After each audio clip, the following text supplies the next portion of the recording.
Recording in progress. Okay, call the order at 9:02 a.m. Roll call. Steve Fonsteck, Here. Jim Smith, Here. Karen Goodman, Here. Jenny Pelton. Here. All right. Staff members that are present, myself, Lindsay McIntyre, we've got Cindy Scott, Kevin Almaniak, and Michelle Ray.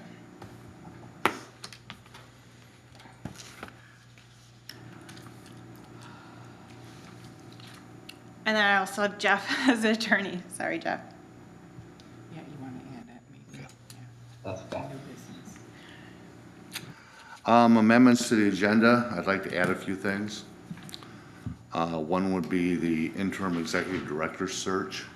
I think you need to get some help. Maybe under new business, that would be a good place to put Right. that. Also, there's been a thing on Facebook the last day or so over the mailbox locks. And I'm kind of curious as to why that's happening, so we'll add that to the agenda. And also, it was also brought to my attention months ago, and I thought they were kind of silly about it, but there are two different size one-bedroom apartments. That's correct? And I'd like to discuss that.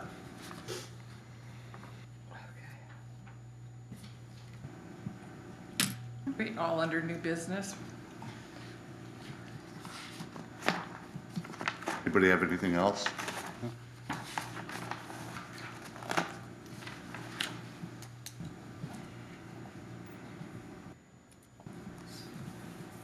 Public comments on the agenda. Public comment section of the agenda-related items is an opportunity for citizens to comment on the agenda-related items only.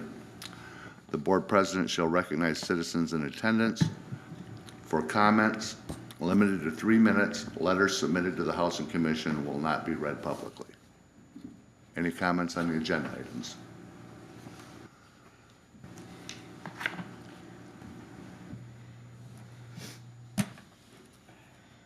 You all know me, Linda Beaton. I live on the north side. I'm also on city council. I do represent people in the city at large, but I do also depend on voters in my own district. Century Terrace is not in my district, but they're on my side of town. So I do have friends that live in Century Terrace, and I have for a while. So when I hear things or read things that may be on social media, I do get worried about them. I really do. It bothers me. So when I read posts that talk about, oh, all of our mailboxes are getting rekeyed or changed out and things like that, I get concerned. And I'll tell you another fallback on this. This is an avalanche of problems it causes when you're close to an election. So we do have a school millage election coming up. The ballots have already been printed with their old apartment numbers on them. And I was worried about this last November before the election because I did check with Heather on that, and I said everybody's, I checked with everybody I could. Everybody was still using their old mailbox, so I know it wasn't going to affect last November's election. I don't know how many people, vote by absentee ballot, and there's no way that I can find out. I just wanted to make sure this morning that I talked to Heather. I got the cards so that if people want to change their addresses, they will have to do that. Also want to say that if you've changed your address already on your driver's license, it should automatically change for the ballots. So you can see where this is. We don't know which way it's going. I just don't want any voter to ever be disenfranchised as far as voting goes. And I can only imagine how an address change affects people that have limited resources that are going to have to change things like their driver's license if they haven't. And also all those wonderful notifications that we all get from Social Security if you're of that age. You seem to get something every week from Social Security or from Medicare. So that's my comment. Thank you. Additionally, I'll add to that, Linda, Medicaid would be impacted as well for changes of addresses. Anyone else? Consent agenda, approval of minutes. I move to accept the consent agenda. I have a few changes I'd like to see in the minutes. On the minutes from the special meeting on February 21st, the acceptance of Jim Bond as vice president. It should be acceptance of his resignation. And it should be prior to the elections.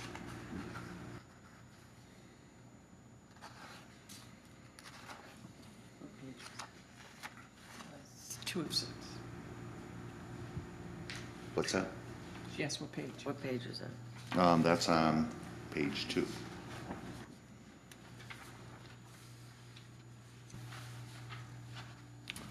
And then on page 4, under 6, discussion of personnel policies and procedures. There's a statement at the end of the first paragraph where I requested minutes committee. It should say requested minutes of the personnel committee.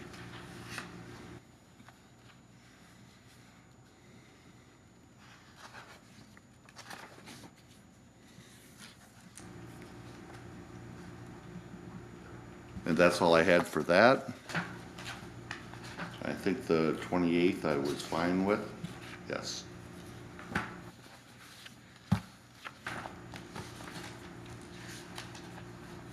I'll second the motion to accept the minutes, the 2/21/23.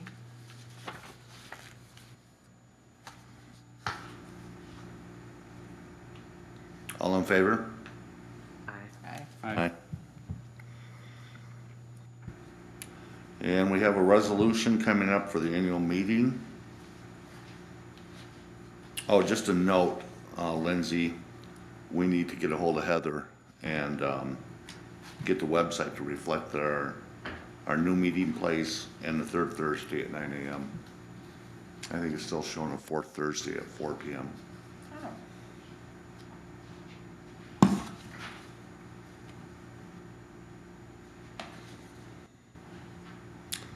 So, on the annual meeting resolution, do I read this or? We all have it in the packet, and you can if you want. Sometimes I think that we did read them out loud, but, yeah, it's probably best. Okay. Annual meeting resolution 2303-09. Establishment of regular meetings for 2023. Whereas the City of Manistee Housing Commission bylaws, section 3.3, require the setting of regular meetings for the coming year at the annual meeting, and that the dates of the regular meetings are posted in compliance with the Michigan Open Meetings Act. And whereas CMHC also meets in work sessions as called by the commission president or the executive director. Now therefore the motion of supported by and voted upon as follows: be it resolved that CMHC adopts the following resolution.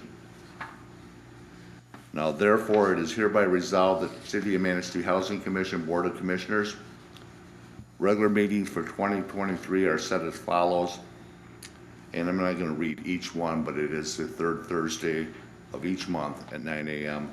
in these chambers.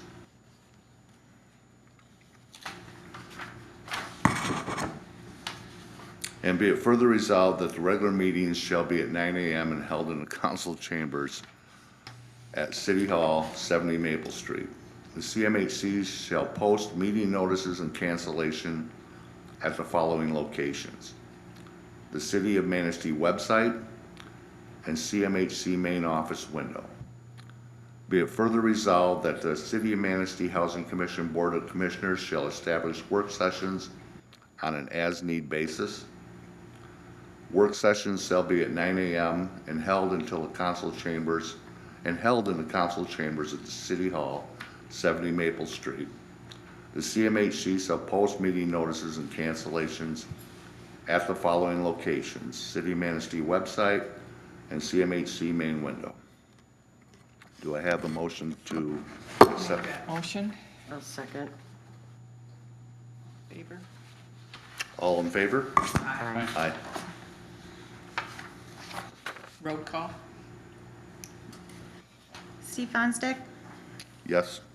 Jim Smith, You, Jim? All right, you. Jim Smith, Yes. Karen Goodman, Yes. Ginny Pelton. Yes.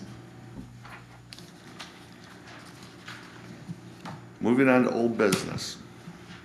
Forensic audit progress.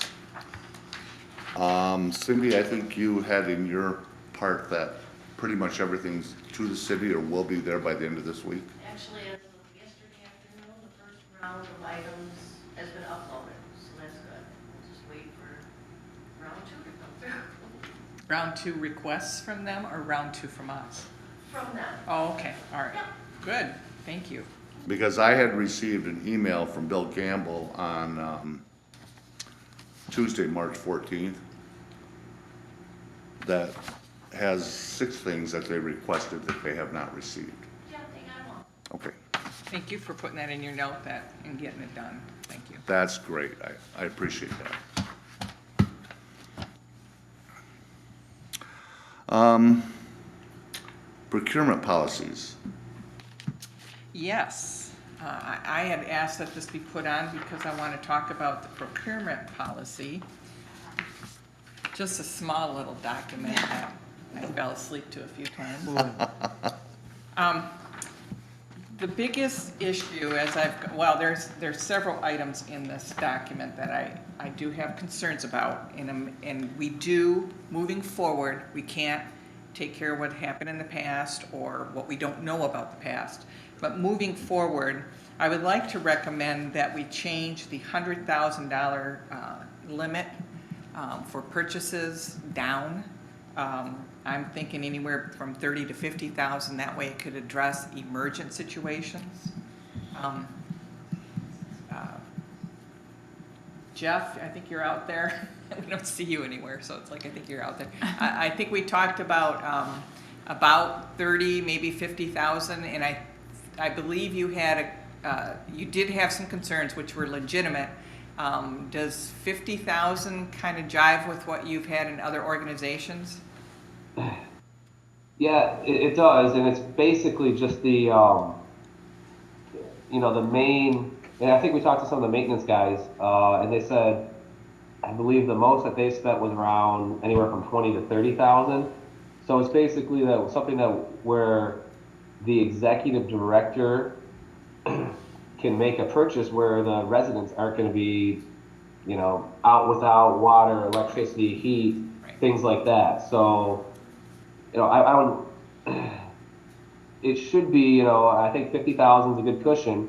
But I would also say that the executive director has to notify the board at the next meeting of any purchases over $10,000. So that way everybody's appraised of it, everybody knows about it, and then you can discuss why it was done and why it wasn't.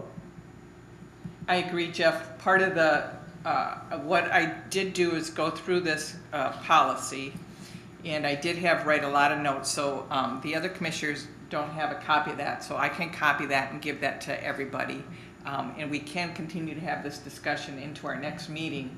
But I did, under authority and administration, F, its approval of the Board of Commissioners is not required for any procurement.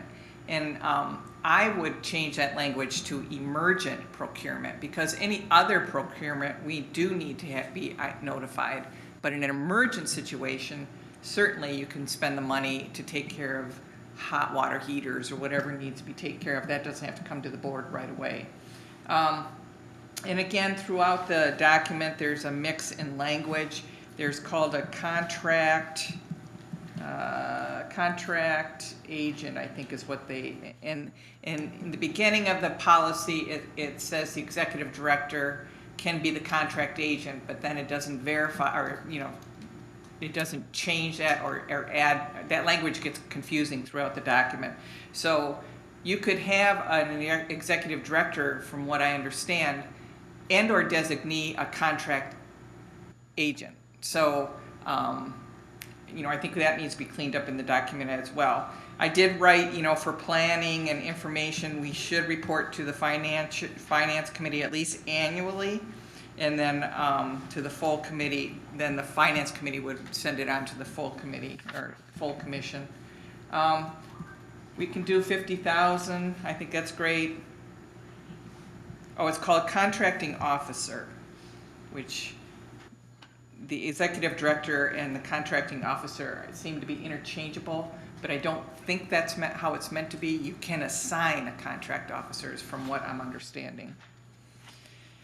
There's a reference to many forms that aren't attached to this document. So what I will do is I will make copies of all this and maybe send it over to you guys, and then you can disperse it to the other commissioners. I'll download it and email it to you so that everybody can see where my thoughts are going on some of this stuff. There's a lot of stuff we can't change because it is part of the HUD process and, CFR 42 or whatever that, or 24, I'm not sure which one it is.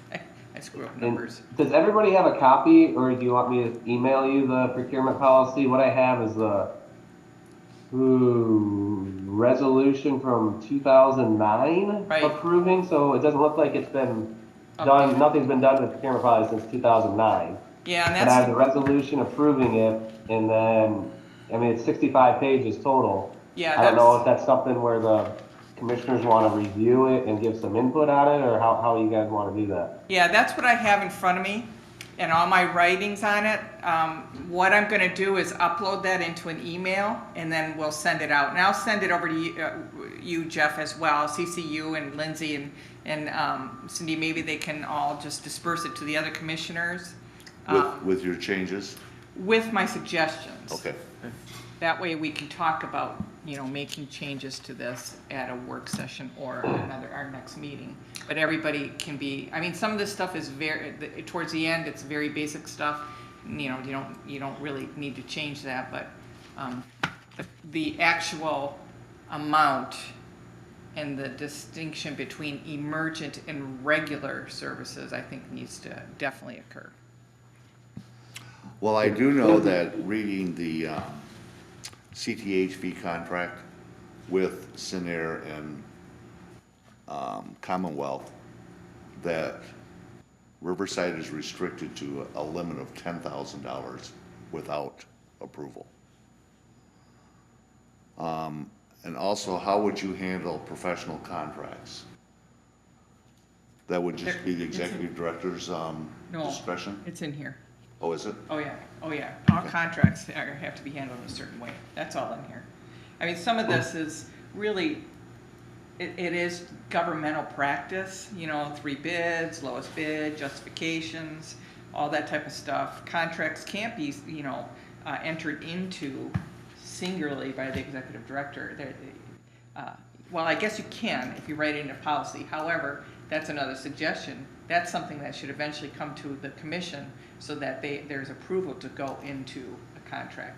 And again, emergent situations are different than regular purchases. So if I'm hiring a company to do some, fix potholes or something, in that parking lot, that contract maybe is like, $100,000.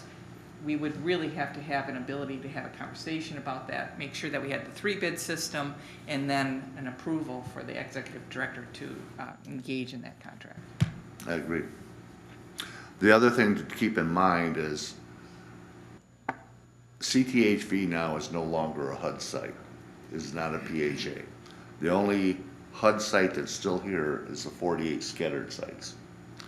And hopefully within the next year or two, that will be converted through RAD to get away from the HUD PHAs being part of the Manistee Housing Commission.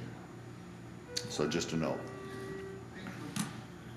That's the other, oh, go on, Jeff. But Lindsay, do we have a copy of the procurement policy in Word? Or do I have to try and convert this PDF to Word? I have only seen it in a PDF format. Do you, All right, well, if you can I- try and do. I'll look Yes. for one, Jeff. I've just always just pulled off the one that's, been circulated before. Well, actually, I'm looking at this, in the front page, it says the Nelrod Company out of Fort Worth, Texas, so. Right. yeah, They may have just sent us a PDF. I'll see if my PDF can convert it to Word. I know it can. It doesn't. When it's that large of a file, the conversion's never great. So. I know that it has been sent out as an email because I printed it off at home. right, in a PDF format. Right. But PDF. The problem is converting the PDF to Word when it's a large document. Word won't always. It's funky with the. I'll look and see what I can do, Jeff, and see if I have anything. Yeah, you might not because it looks like it came straight from this company. Yeah. Yeah, I thought that was kind of strange. We kept it's Manistee Housing Commission procurement policy presented by, and so I thought that was kind of strange, but that's okay. I've never seen that before. I believe it's probably a cookie cutter type. Well, with all of the regulations and what they refer to in here, I would take from whoever I consider reproduce. Anything else on the procurement policy? Nope, we'll bring it back for next meeting. Okay, and the last thing under old business is resident commissioner. Do we have have you received any applications for that? Yes, I have. Oh, good. Awesome. How many do we have? I believe I received 3. Oh, Okay. good. And you've passed them on to the city? No, I was told to hold them until the 60 days and then pass them on to the city. Yeah. Well, we're gonna have a problem with holding them for 60 days. The Housing Commission bylaws state that the mayor can appoint someone if no one has applied within 60 days. It doesn't say we have to wait 60 days. I'm good with forwarding it and doing whatever you guys want. But- I'm confused on the What- process, what so. my concern is that the annual meeting, which has been set for June, if we do not have a full board of 5 members, we cannot have the annual meeting. I'm not. Fine. I don't think that's true. Yeah. I'll look into that though, Steve, and then Majority. because we have a quorum, I don't know how we can't have an annual meeting. I would be shocked if these bylaws state that you have to have every commissioner present in order to have an annual meeting. I haven't reviewed it in a little while. Like I said, I'd be shocked if it states that. If it states that, we need to change that because it should be, annual meetings should just be the same as the other ones. I mean, obviously we want everybody to be present at all the meetings. And then, but regarding the commissioner, the resident commissioner, I want to look at that too while you guys are talking, and how exactly the process and the bylaws are, how they're appointed. I know that we have to list it open, and I thought that there was a 60-day period. Let's see what this says. But also I'd be concerned about how we advertise it. If we advertise it for 60 days, that we would advertise for 60 days, I do not think it would be fair to the public to say, well, we're only going to hold it for 40.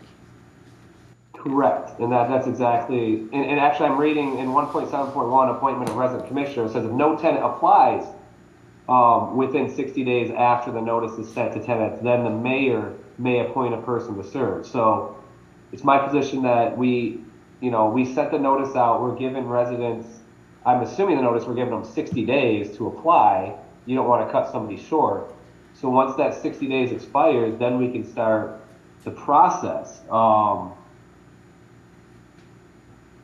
Jeff, I don't see that as a mandatory 60 days. If you put notice out there and a person or several people make application for it, I would think you would forward those applications to the mayor for city council appointment However. and not wait 60 days to see who might come in later. For I transparency. want to know what I want to know what the notice we sent. I want to see what it says. But if it says that you have 60 days to apply, Right.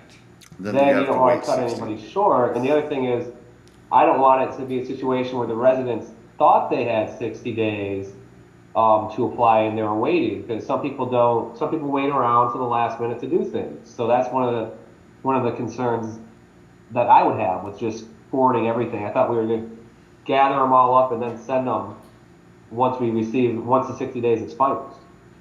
Well, we can send them along for them to review. However, no action can be taken on it. So, you know, I guess we can send them over to the city manager to hold.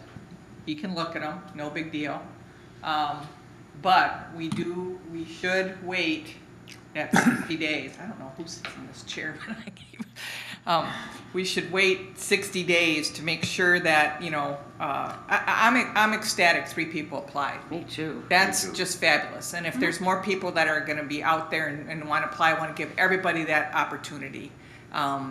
This is great. So I don't want to discourage anybody by doing anything different than we should be doing. And it does give time for them to be appointed in May, Okay, and then for it to be available for the June meeting. good. Great. If you want, you can send those over to Mr. Gamble, city manager, and then with a note to hold and make the appointment 60 days. Now, understand, this is not a council appointment. It is a mayoral appointment, and I think that she would at least want some time to vet the field of people. I thought it was mayoral with the approval of the council. Yes, the The council mayoral has, appointment for the housing commission. It says Right. members are appointed and subject to removal by the mayor with the consent and approval of city council. So that would be, I think the mayor would then, mayoral reading appointment. that, the mayor appoints them, Points. and then council will then approve. Yeah, mayor appointer and council approve. But the mayor, if there's 3 candidates and the mayor likes one versus the other 2, she's gonna appoint the one. Right. Yeah. And then it's up to the council to decide if they will approve. Yes. Just want to, I mean, it's not just mayor. I just want to make that clear. The mayor picks who will go to the council for approval. And the reason I ask about this whole 60-day thing is at the last, either the last or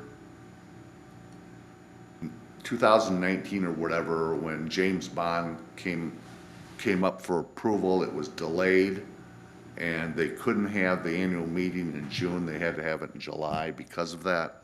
I'd have to find that, but I'm reading all the past minutes to see what's happened, and that was my concern.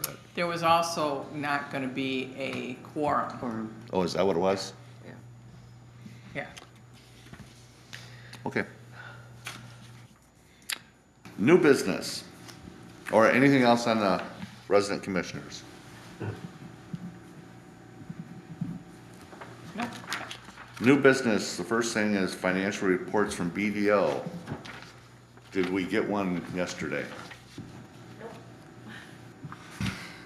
Did you ever get a response to that email? No, I did email them and requested, I gave them examples of our previous financial statements that we've had in the past and said this is what the board's used to, this is what, you know, we'd like to see, and I have not received a response. They have been our accountant of record since last August, right? Mid last year. So why have we not received any financial statement? Most of their focus was on CTHV and splitting up the year in 21, splitting off what needed to be taken off for CTHV, and also working on CTHV books. So Lindsay and Cindy, do they also do the Riverside's accounting? And, well, Does BDO provide financials for Riverside? BDO provides financial statements to CTHV, and Commonwealth. So, yeah, through River, I guess. Riverside's a management group, so, Yeah. but they are the accountant for CTHV, which isn't that a conflict? I mean, I understand the unraveling of the two, because we had to, of course, you know, depreciation, buildings, all that stuff had to be unraveled. So I get that it would be one company to be able to kind of go across the board for both of these. But it's not a conflict because they are the accountant of record for Riverside, and Riverside is producing those documents to Commonwealth and Scenario as part of CTHV. Correct, but we need our stuff done. Yeah, it should be two accounts. There should be no reason why we don't have at least a P&L.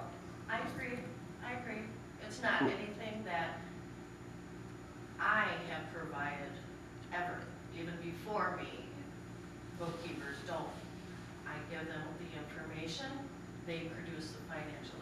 I'm probably more frustrated than you, I can guarantee that. Well, I've noticed in looking back through the minutes of different years, it seems like you go through a new accounting firm every year. No, we have. And Cindy and Lindsay, nobody here is upset with you guys. We're just trying to figure it all out. Right, we right. have CMHC, we got Riverside. It seems like we have a contract with BDO to do the financial statements, but has BDO done any of the financial statements for, monthly financials for Riverside or CMHC? For Riverside, yes. CMHC, no. I just signed the agreement with, your guys' consent for them to do the Housing Commission financials. I know that they needed to submit the year end, was that to HUD? To HUD. So they needed my consent and agreement to be able to do that, because we had to have a separate accountant firm do that for us. So that was an agreement that I signed for them to be able to do that. That was the last kind of thing that they have done for the Housing Commission.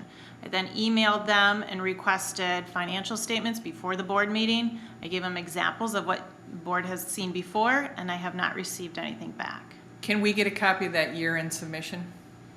I mean, that is important, so it's like, I'd like to see that year-end submission, Okay. because that will give us some baseline at least.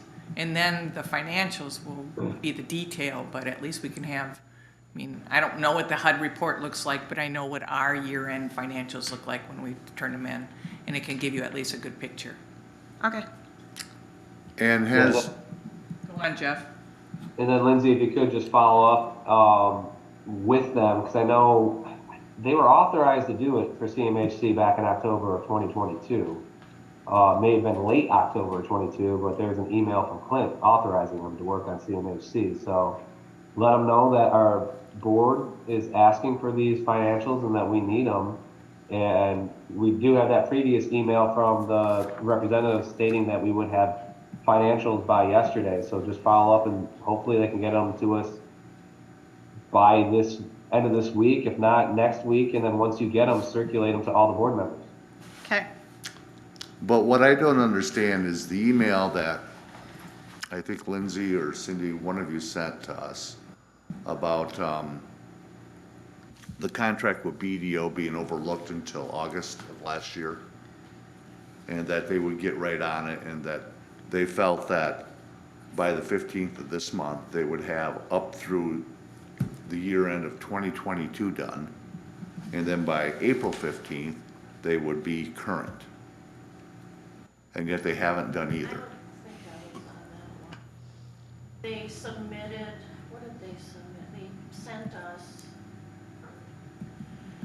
Lindsay, did they do 2022? And it was, there were just too many questions. I wasn't. Yeah, they did give us, it was basically, I don't even know what you would explain. It wouldn't be a financial statement, in my opinion. It wouldn't be any kind of year end. It was, There was no. There was no explanation of any kind of numbers or anything like that, so we sent it back and said, Cindy had listed questions. What's this and what's this, and we need an explanation of this, and I see that in your memo here, that you did have a lot of questions. One of the things might be helpful for us as a board is send what they sent you. Send it out to us, so that, you know, we know too that this is not acceptable and what you're looking for. And just that continues to allow us to support you as a board to kind of keep that pushing forward. So if we know how bad it was, then, I have made some copies for the finance committee. We're still Okay. meeting. All right. So I wanted to go through all that. great, all right, perfect, thank you. Well, I guess we'll wait another month and see what happens. But at some point in time, we need financial statements. It's a weird situation because they hold all that information. So, you know, if you fish and cut bait now, you're starting all over again. So this is, they've got us in a weird situation. You can't make decisions until we know what our financial position is. And that's kind of a showstopper in a lot of regards. And I think we get confused between Housing Commission and 48 dispersed units and in our Riverside units. There's 77% of the financing Right. comes from Riverside for the staff and everything. And the little bit of finances that we've just received doesn't seem to book one against the other. I don't know if it's for the Housing Commission. I don't know if it's for Riverside. And I don't know what it's for. A $15,000 expense. Okay.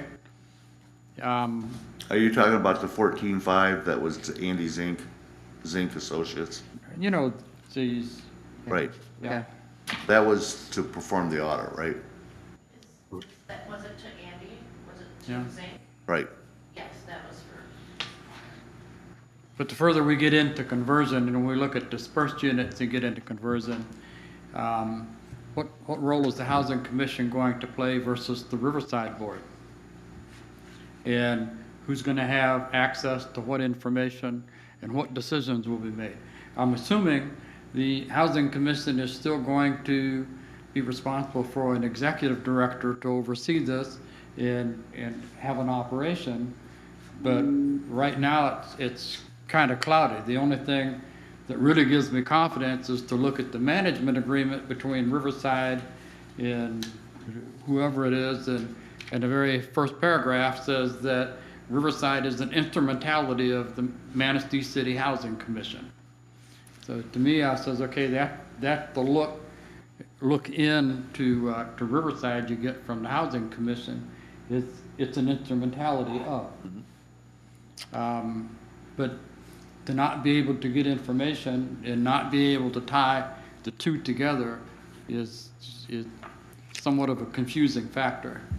My concern and my frustration is that BDO has provided Riverside all of their monthly P&Ls, everything that Commonwealth and Sinair need, and they've provided them on time for every month, and they've not done anything for CMHC. And so I don't know that it's totally a BDO problem. I have a feeling that it wasn't felt that it was that important with staff. I don't know. That's what it appears, because the Riverside or the CTHV have gotten all their financial statements, every one of them. Or I'm assuming that. You know, Jim and I sit on the Riverside board, and we don't know that they've even ever had a meeting. So we've not even seen those financials. Has Riverside had a meeting? no, Is Riverside planning on having a meeting? yes. Okay. Because Steve and I would like to have a meeting. So that's just my input into it. And just from myself from reviewing it, I don't see this as, with the BDO issue, from the emails I received, it seems that Clinton, directed them just to do, CTHV and sign a contract. And then I think there's that email in October where he says, oh, by the way, we want you to do CMHC. I wouldn't fall on any of the other staff because they don't, number one, can't enter into those kind of contracts and aren't privy to that. So now we're at a point where we're trying to get back on track and having all these financials, and we're picking up the pieces. And Lindsay and Cindy are asking BDO for that. We can't fault them, Lindsay and Cindy, because BDO didn't deliver on the promises they said they were to give us the documents by, yesterday. So we're going forward and doing that. And, everybody wants to be on the same page with all the board members and wants transparency and wants all the financials. We need them. I was not disparaging any of our current employees, but it seems like CTHV took a front seat to the Housing Commission. And Well, I think that's true. But, again, like Jeff is saying, I agree, it is a process of which, probably in the past, again, we weren't as assertive in making sure that, the Housing Commission was front and center. 77.77% of the funding was over in this other place, so sometimes, you follow where the big money is, but we're switching that around. We're saying, yep, thank you, that's their stuff, and we know that you put in that much, however, we still need to know what we have. We still have scattered sites, we still have responsibilities, we still need to get this done. I don't think that type of assertive demands were made prior. I think there was trying to cooperate and work with them, but that hasn't worked. So I think we're taking a different role, and this will support our staff who are very frustrated over this as well, to get, to support them and kind of, that's what, almost like a poison pen letter. It's like, Jeff, the next step is you, sending out, a lack of ability to, perform their contract. Well, and they are only month to month, so that can be, we can find somebody else and terminate them, but we need all the stuff done right now. And I don't know exactly what the communications were between BDO and Clinton. There could have very well been a miscommunication. I think the email that Clinton said, he thought they were going to be doing all of them.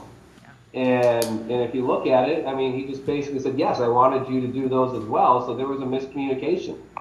And now they're catching up to doing it all. And this might be also a thing of taking advantage of us being a bit in crisis, so, doing the work over here and getting that done, and no, we'll deal with those guys, they're in crisis anyways, it just, we don't know, we just don't know, but we also aren't going to just sit back and take it anymore.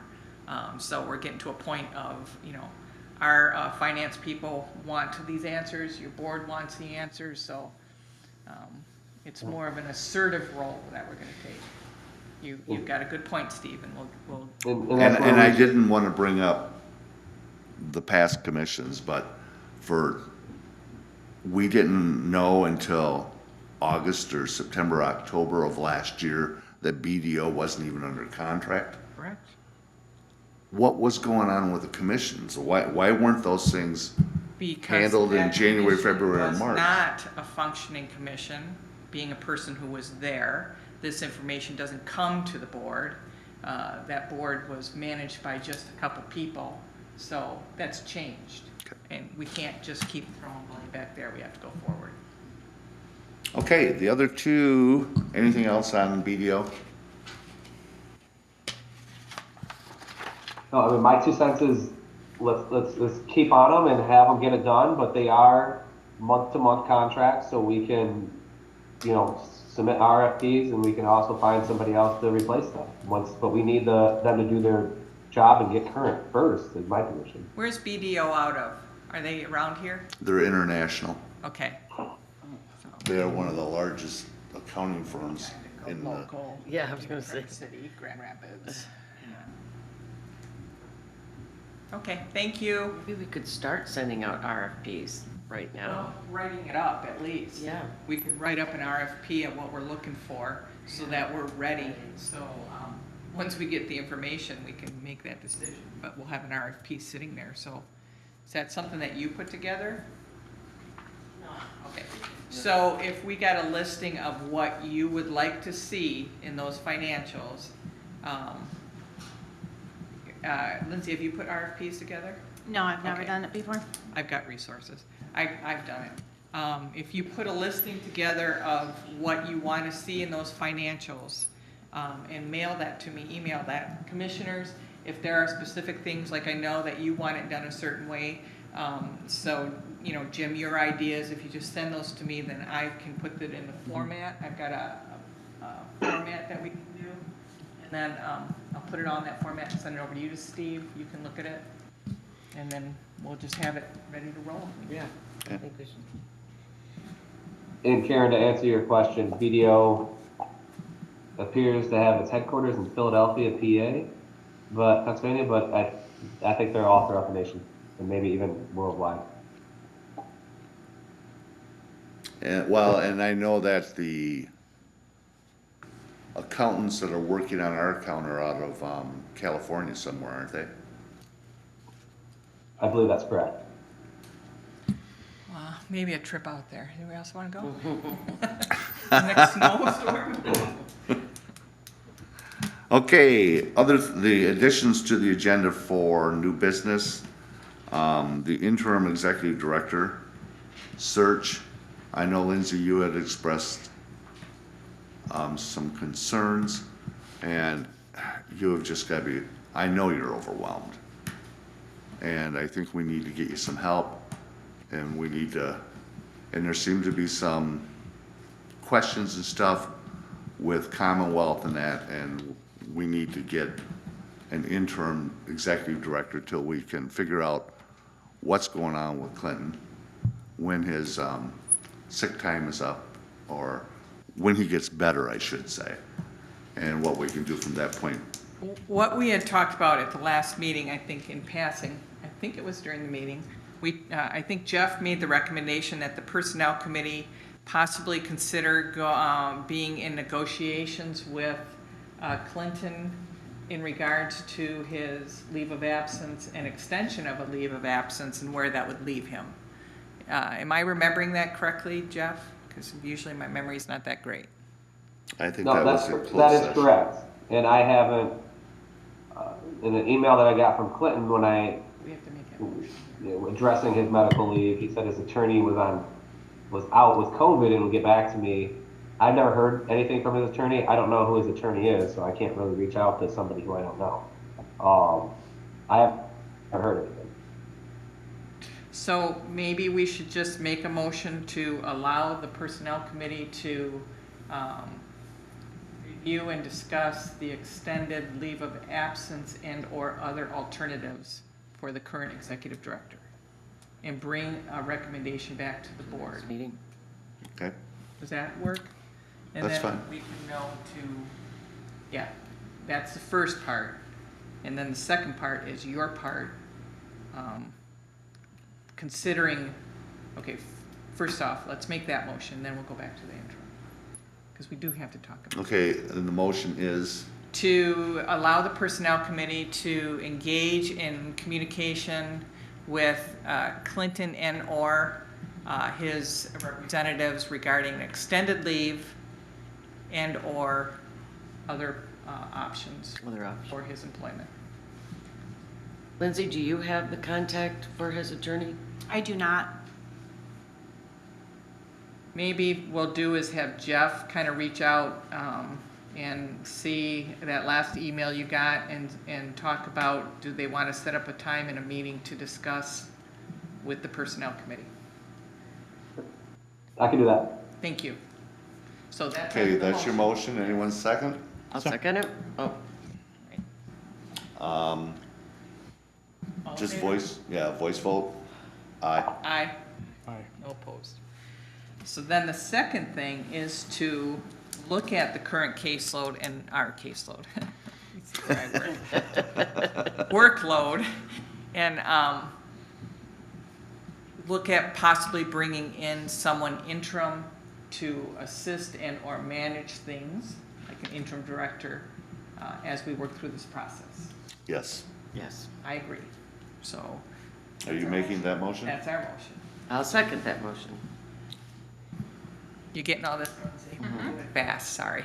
That's all right. I can always go back and review the tape. All in favor? Aye. Aye. All right, so Next item on, just a discussion on that. We'll just let, Steve, I mean, we won't put anything formal out until we deal with next month, but we can start, putting feelers out for if there's anybody out there. well, I think time is of essence because in looking at the change orders and the draws that Commonwealth has taken, they're saying that it's like 90% done. And if, in fact, they consider it 100% done and they pull out, and there's a lot of things that need to happen there that haven't, we're gonna play heck trying to get them back. So I would like to make sure that we get the contract in hand and we know what we're doing and make sure we get what we're, for all the aggravation that us and our residents are gonna go through for the next 15 years. Do they think they're gonna be done before our next meeting? Isn't that their projection?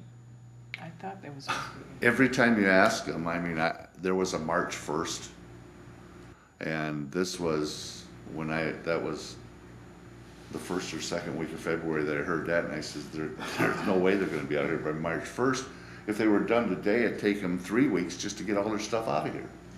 Well, is So- there Kevin, is there a punch list thing, a final walkthrough? There is a punch list, but Lindsay has all that information, and for the final walkthroughs and stuff, I just get an email when they're happening.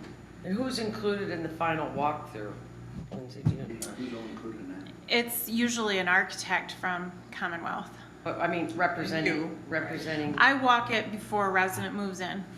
no, but overall, the whole building, is there a final walkthrough set up? And, I'm assuming that the city inspector has to walk through. Yeah, they have quite a few inspectors that have come through and walked through. But there's not one with the last punch list or anything that goes through? I received a punch list for Harborview, because they have said that it's done in my condition, in my point of view. I don't believe it is, so I've been focusing on a punch list with them.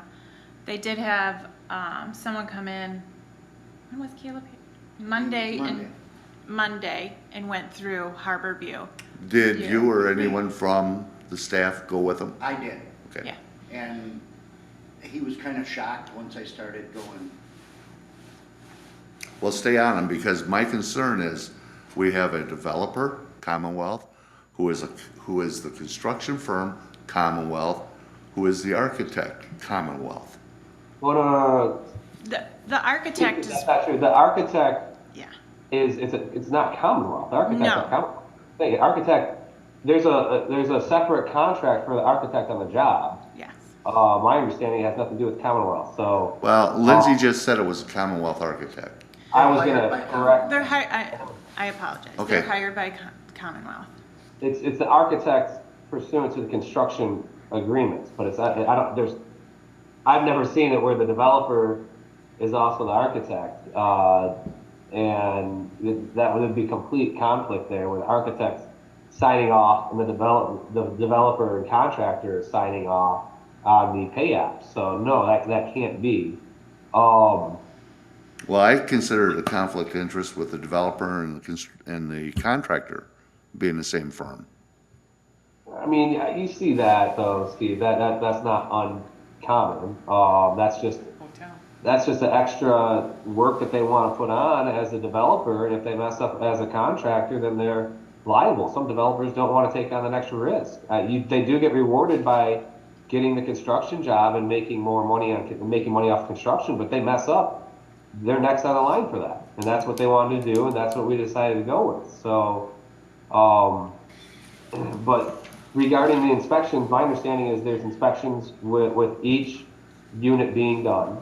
My also understanding with those AIA contracts is there is a warranty for 1 year once it's complete. So we still have that year warranty where the contractor has to warrant his work. That's a standard term in all those AIA contracts. I understand, but I think that we need some additional help. Lindsay, I think, would more than welcome additional help. Well, And, what's, and there's nothing preventing having one of our employees, especially somebody who is in the maintenance, walk around and, you know, look at stuff and ask questions when they're doing it. And yes, we need to get punch lists together on everything they need to do. Punch lists are common at the end of construction. They come back and they do all the punch lists that we need to be done. So my experience is that I've walked through buildings and developed my own punch list. And so then I submit that. Sometimes we get into negotiating and about, well, that's not ours, blah, blah, blah. But it's my punch list, and then I don't sign off things until I take it to even my board to go through and make sure that all these things are done, or at least my CFO.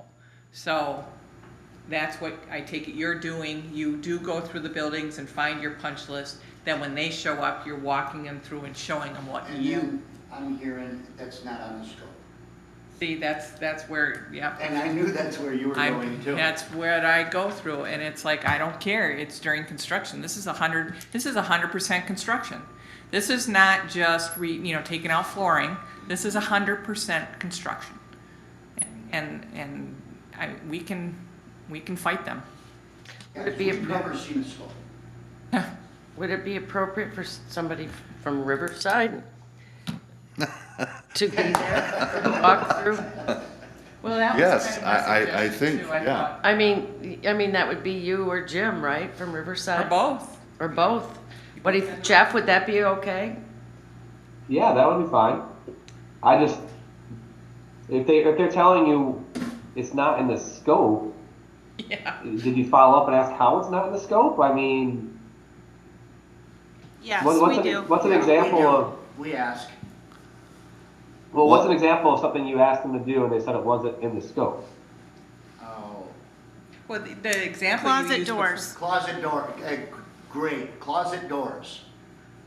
Replacement of closet doors. Because there's still the old metal ones that I saw. Yes. Well, and if you look at the presentation that they made to the city in 2020 with everything they were going to do, they were going to replace every door in the place. Not in the scope, They were going to put over-the-range microwaves in. not in the scope. Oh, we were told they could not do that because it would not meet code for anyone in a wheelchair or anyone partially handicapped because they could not reach the buttons. That's. At that point in time, And they were then gonna put they dishwashers get a in. counter. Yeah, that's not in the scope.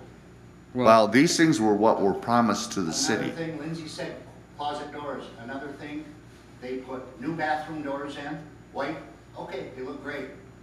You got an old brown bedroom door. Wouldn't even, can't paint them, not in the scope. They've laid their LVT perpendicular to the way that they should too. That's a fight I don't even want to get into. And I'm gonna let it go, but it's like, So who are these people? So to try to go forward, do we have a schedule for the next time they're coming here to look at a punch list that Steve and Jim or both could be able to be on that schedule?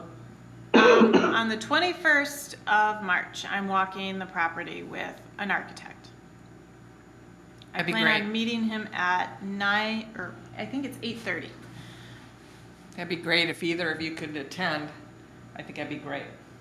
Well, I would almost like to go through prior to him being there, so I had some questions. I walk it with you anytime you want. There Okay, you go. Got 2 dates now. Right. okay. And when are they supposed to be done? Is it end of April? I have stopped asking for an end date. Am I correct? I thought it was like the last one Jonathan said was end of April, or am I wrong on that email? That might have been what Jonathan said. Like I said, Jeff, I don't ask for an end date anymore. So Let's jump to mailboxes. Okay, so Okay. that's gonna happen. You're gonna walk through with Kevin Yeah, the two of us. and the punch list, and then you're gonna meet them on March 21st, 8:30 a.m. You want us to call you ahead of time so you get up? That's an hour and a half into town. So Steve, you have the change orders. Well, one change Yes. order. The change order, I guess we should say, but you have the pay apps. You have the construction contract? I have about 90 pages of a 300 and some odd page document. Now, I don't know why it's only 90 pages long when the index goes up to 300 and some pages. I don't know why they only provided So the, part of it. The attachments weren't included, is my assumption. Possibly. And I just sent you what I have. I'm not hiding anything. Right. But generally, when you ask for a contract, you assume that all the attachments and everything are coming with it. Okay. Lindsay, I know you got a lot going on. Lindsay or Cindy, is there a way that we can try and find that full contract for the construction? Yep, I'll look.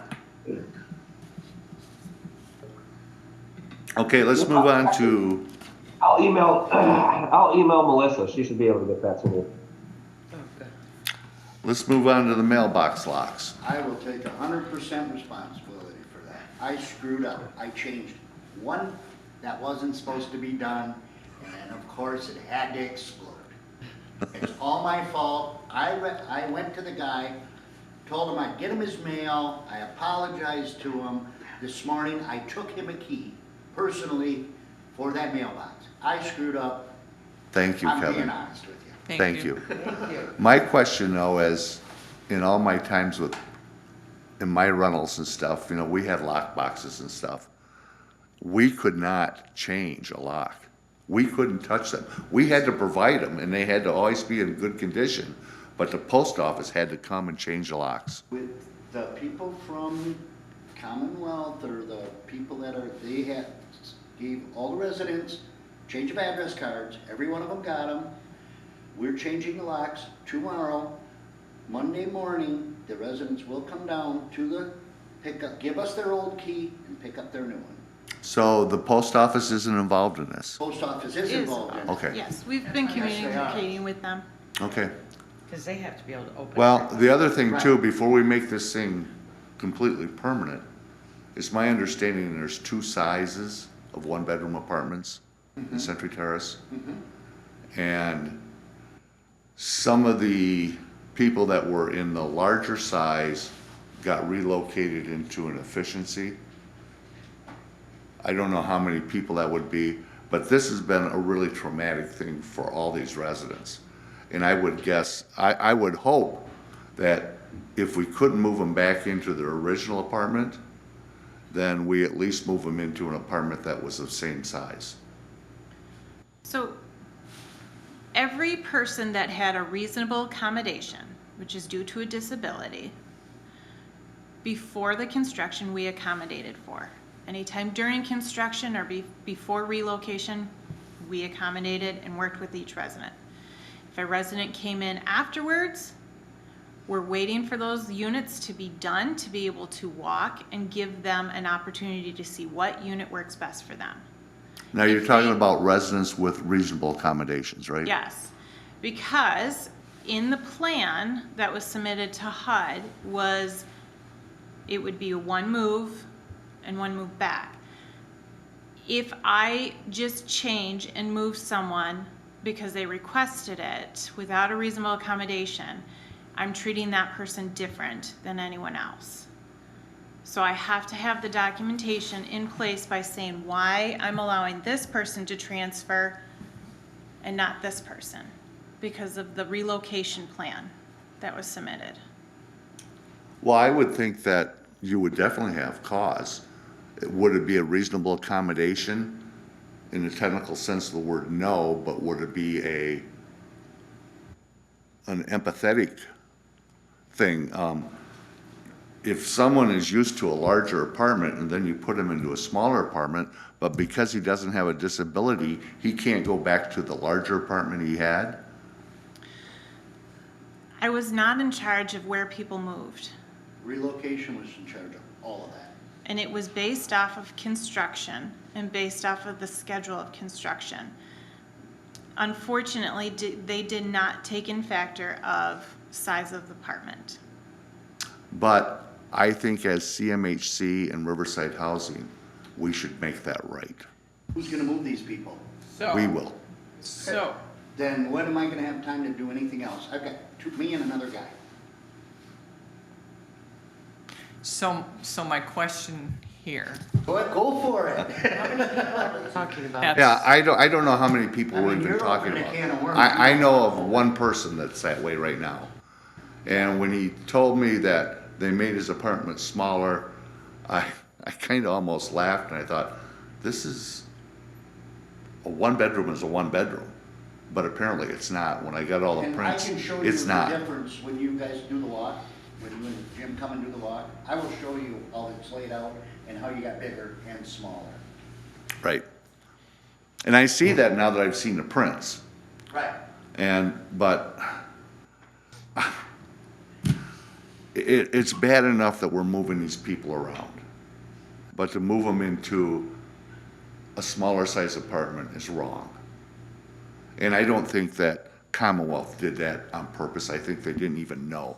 It's that apartment's available, put them there. But I'm hearing you say that some of those apartments are still under construction, and if there's an opportunity at that time when they're done, that could be considered. Yes, As a reasonable I just accommodation, walked though, Karen. one last week when a unit came available. I contacted the person, asked Right. them to walk it, we went and walked it, we scheduled a move date. I didn't do this purposely. No, we, Because Oh, people I- feel it, I mean, I went and moved people where I wanted. I had nothing to do with it. right. So is it a lot of people or is it, Every single person moved. no, I know, but that moved to different size units than they originally had? How many, like, how many? There's people from smaller units moved into bigger ones. Yeah. Yeah, I know one of them too. They're not gonna wanna give that They're up. not gonna wanna give that up. No, Harborview, every tenant in Harborview moved back to their original apartment, right? Yes. So why couldn't that happen at Century Terrace? Because of the construction. because of the size of the building, the construction. Like Lindsay said, we had nothing to do with it. Right, you had The nothing. construction was kind of a chaos. You Yes. know, instead Yes. of just, Yeah. you know, they were doing all these hodgepodge, it feels like hodgepodge kind of a dressing. So moving people around was chaotic, you know, and that was, again, not anything we purposely set up, it was theirs. And so, and again, I've been in meetings where people were very, very upset about the moves and where they are and why can't they get their apartment back and all that stuff. This, you know, and that's part of why I've been on it about if we're doing, you know, these conversions at the scattered sites, the communication has to be better because it's not just from us. We have to get the communication from the construction company and all that stuff so that they realize that some of this is out of our hands, you know, not trying to purposely, you know, mess with them. But if there are well, boy, I don't know. I mean, if people have gone into a larger site, they're not gonna want to give those up. So How many empty apartments are in Century Terrace? Are we half full? Are we three-quarters full? I would say it's between 40 or 50. 40 or 50 empties, right? Yeah. Out of 120. So before we switched over, we're under the PBRA program, which is a project-based program. My trainer had said, you treat this exactly the same as a HUD program. It's a HUD, it's under HUD. So if you transfer someone, you have to have documentation of why you transferred. It's not like a private run community where you can say, well, I don't like that view, can I change, can I floor? We have to have documentation of why we changed and switched someone. So that's where the reasonable accommodation comes in. We have to go through a whole audit. HUD sends someone out and goes through every single file and goes through. if they see that some person moved from one apartment to another, and I don't have my documentation saying why I moved them, they're gonna look right at me and say, you treated that person different. So You've to got protect- documentation. He was in a larger one-bedroom, he's moving back into a larger one-bedroom. That's the documentation you need. Isn't it a reasonable accommodation because of a disability? No. It's a reasonable accommodation because we didn't accommodate him to start with. You were saying something. It's, Uh, the reasonable accommodation is my documentation to show proof why I transferred them, due to a disability. If they have no disability, they can't be considered. It's public, or it's Section 8 housing. Yep. Unfortunately, you get a house based off of your income. You don't get to come in and pick and choose. And the prices of those apartments are changed, right? There's a difference cost. Between the large and the small? No. No. They're all 30% or 60% is the amount of income that we can go up to. We have to have a certain amount of 60 and a certain amount of 30. But it's based on one bedroom, 2 bedroom, 3, the cost of, like I can remember like $1,000. And it was that for like a 3-bedroom apartment at full cost, or? Well, they had told me the tax credit, the ladies that were here last week from Rally Services were telling me that those percentages, if it's a 30% or a 60%, can move throughout the building. It's not tied to an actual unit. You have to put the person with that percentage, so you have those percentages covered in the whole property. But it's not like 60% is all the 5th floor Riverside or anything like that. It moves all around, The whole property between the 2 buildings or in that building? both buildings. Okay. You just said that when you don't give the tenant the choice of what apartment he gets. You don't, when someone comes in new, you don't allow them to see all your empties and pick one that they want? No. If they came in new, right? We- You don't do that? After No. the conversion. They bring them in, we do the lease signing, and we That's- go up to the unit and we walk the unit with an inspection sheet and hand them the keys. I think you're bordering on steering there. You have to allow the tenant, or the prospective tenant, the right to pick the apartment he wants. I think if they're coming in requesting a 1-bedroom, Correct. they are given a 1-bedroom. If they go to the top floor and say, I want this one, you can't do that. Yes, you can. As a new tenant? Somebody else has that, I mean. Oh, no. this is where I I'm saying the empty apartments that are. You turn it down if you don't want it, but, I mean, if you're qualified for a 1-bedroom and they offer you a 1-bedroom, that's. But up to I them. can tell you that if I had 5 1-bedroom apartments available, I have to show that tenant all 5 of those apartments, and they get to pick the one they want. Because if I don't do it, then I'm steering him, and that is a federal violation. I would ask Jeff to look into that.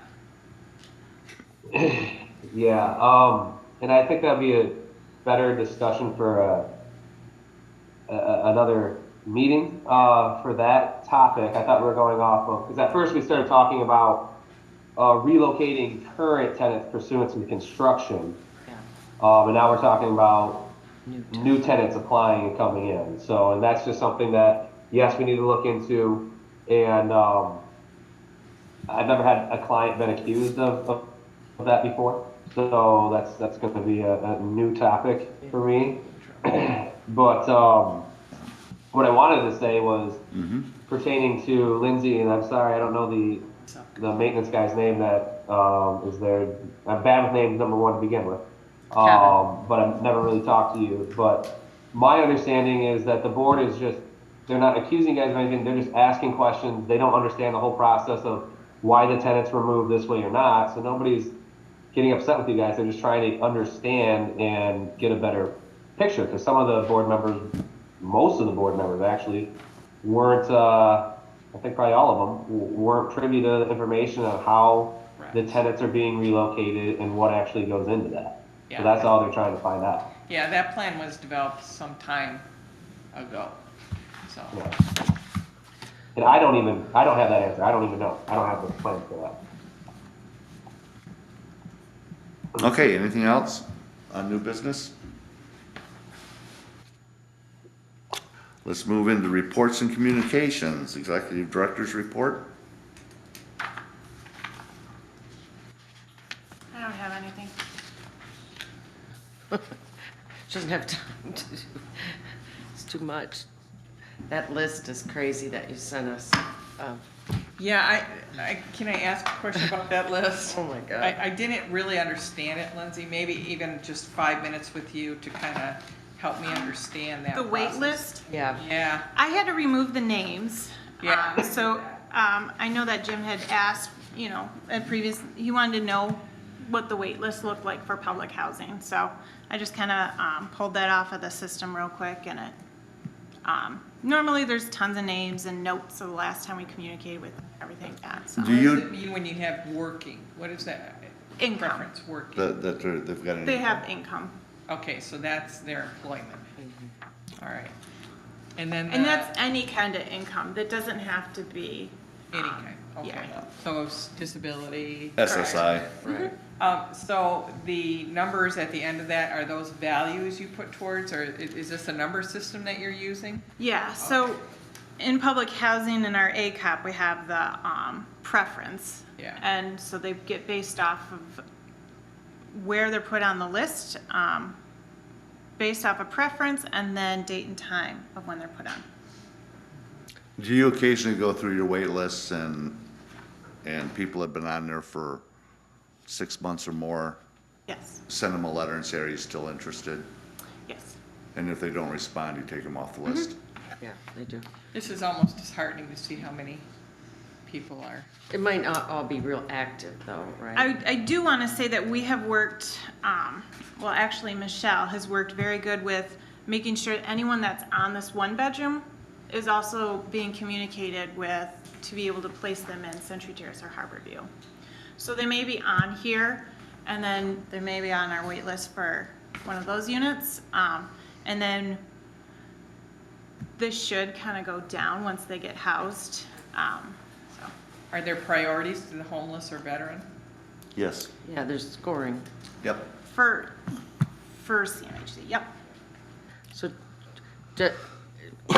for anyone on that wait list, if they're watching, the Section 8 vouchers open, Lisa, March 21st to April 21st for Manistee County. So, anybody listening, apply. Doesn't open very often, and the wait list is open right now. I know, 13 years of Section 8. Now, according to your report, CMHC, we have 4 offline units and we have 3 vacancies now, right? So 2 more people have moved out in the last month, because I think a month ago you had 1 vacancy and was pre-leased. It was the same, 7, yep. Can I ask, oh, are you, 1709 Vine Street, what is I that one of the vacancies? Yes, yes. Is that the one I toured? Is that the unit that I toured when we? No. When Kevin and, No, no, that one is offline. that one's totally offline, right? Mm-hmm. Okay. Okay. So what do you need from us on 1709 Vine? Approval to rehab it?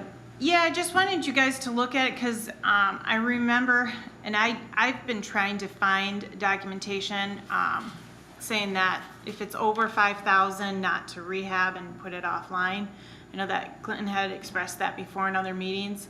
I haven't had time. I mean, I briefly looked through emails and stuff to see on his side. I couldn't find it, so I just wanted Kevin to put something together because it would be over 5,000, and I know that you had, you know, Karen knew that, and I just wanted you guys to see that if that's something that going forward. 5,000 do? seems pretty low, you know, to take off market, you know? Well, I think because we have the demand, 5,000 is a It could be reasonable worth it. amount, but my one question is, I mean, I know Kevin and his staff are overwhelmed with work as it is, and I do a lot of stuff with people. Is it possible to hire like Subcontract. like I actually get like high school guys to clean the stuff out at $15 an hour. And, I mean, is that possible? Is that legal within our system? I don't know. Jeff, can we hire people? Yes, we have, in our procurement policy, we do have Yeah. contracts that we can get into. Because I'm just thinking, no offense, Kevin, but you guys, like, for you to be throwing junk out, you could be spending your time a lot better doing something else. I'm just wondering if maybe it could happen faster if we had the ability to get some people in there right away, clean it out. You could obviously oversee it, but, you know. Would this be a CMHC expense or a Riverside? I'm just, one of my questions too. Are we talking about with the Well, construction? it's a scattered or- housing, so it'd be Yes. CMHC. Oh, scattered, Yes. okay. Yeah, Okay. it's a 2-bedroom, am I correct, on Vine Street? 3. 3. Oh, a 3, man, this is valuable, for $5,000, Yeah.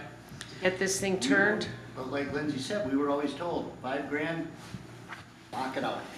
Well, No, I mean, I deal with this every day, and I mean, I think we could maybe save some money on the throwing the stuff out and then add the money back in for something nicer or whatever. But Kevin, you guys got a plate full, and you know, if we could put something together is what I'm saying. I'd be happy to help.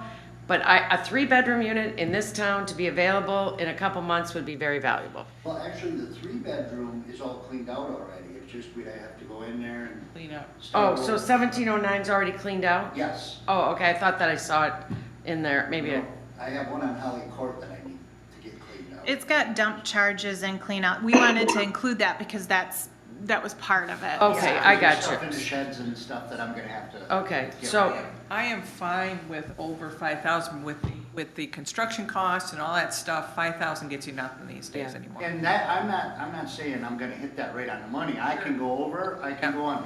But mean, I think we could make a or make a motion to spend up to $8,000, not to exceed $8,000, for the property on Vine Street, 1709 Vine What Street. about in Holly Court? How many bedroom is Holly? That's a 2.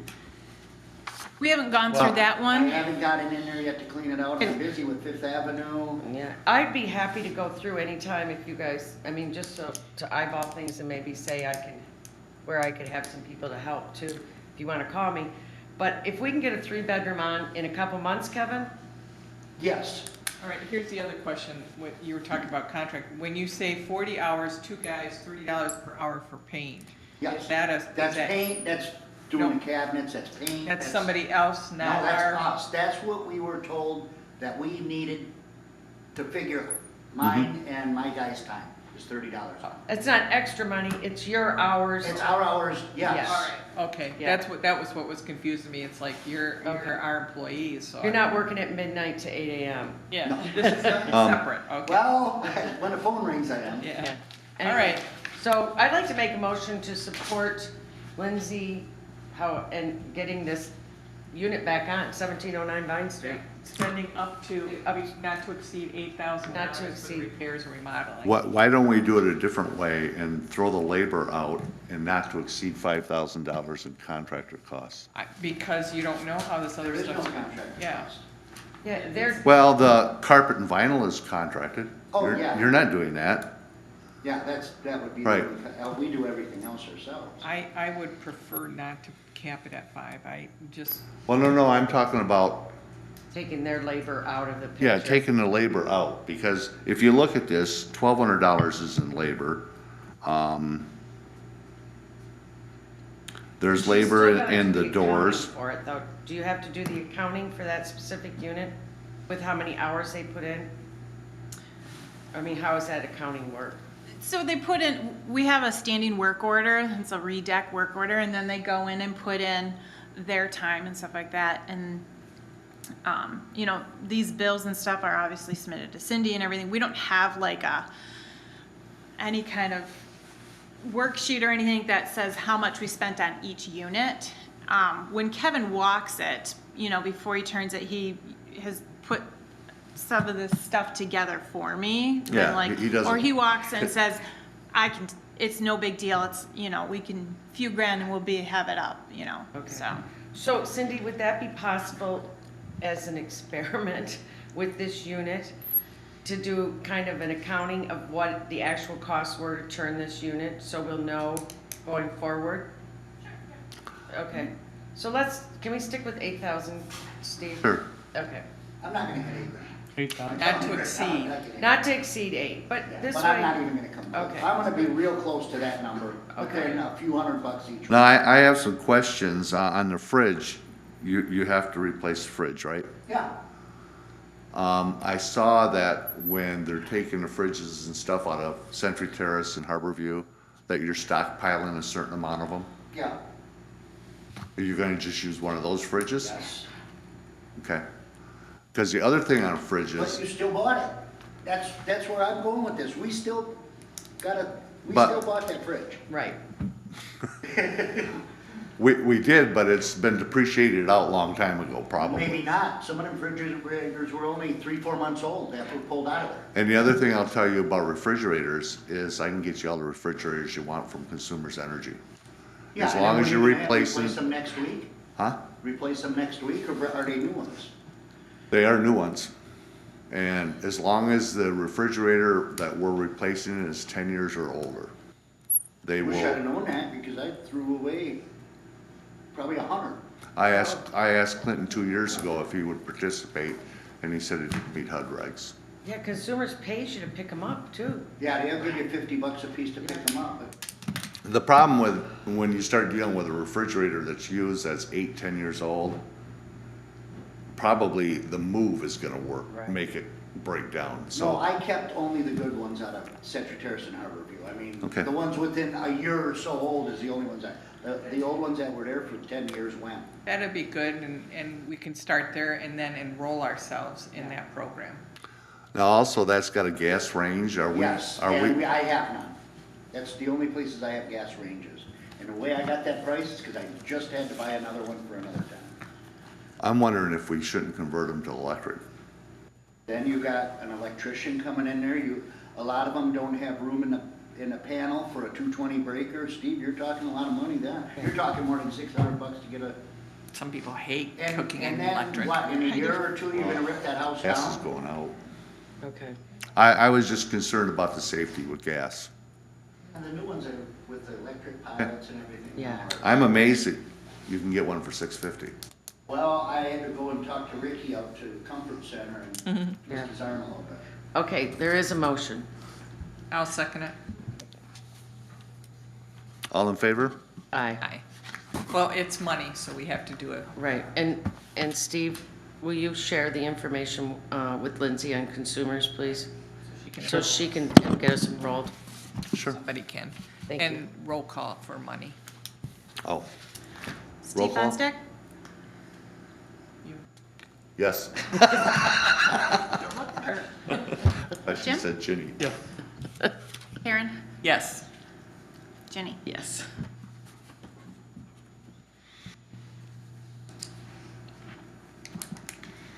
Okay, what else you got then? Any staff reports? Okay. Commissioner reports. I have none. I've said enough Oh my already. God.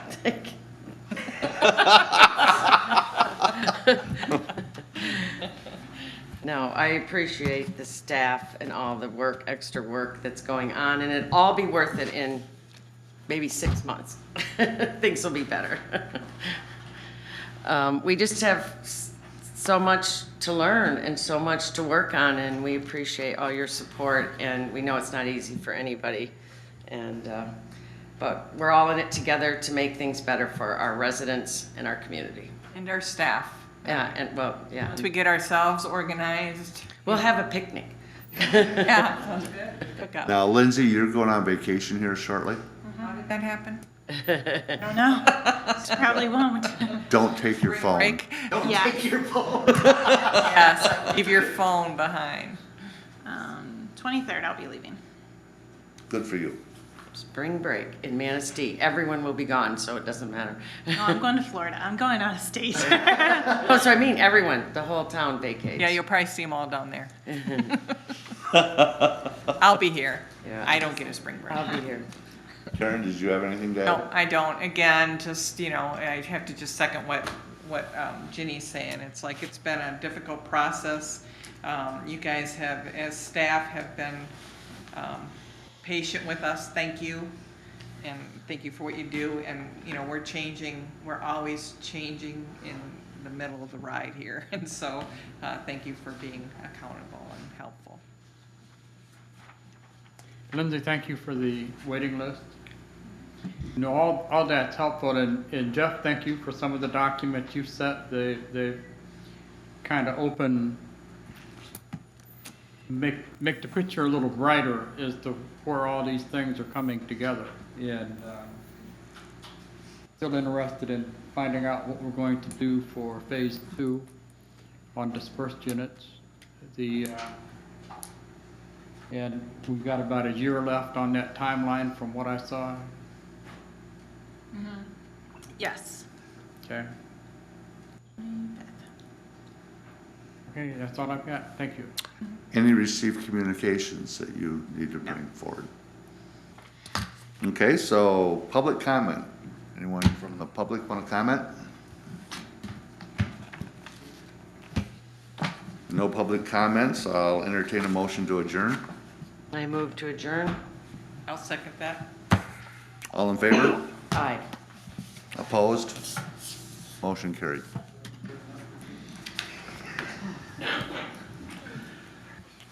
Bye, Bluff. Thanks, Jeff. Bye. Don't call me. Hi, Jeff. What?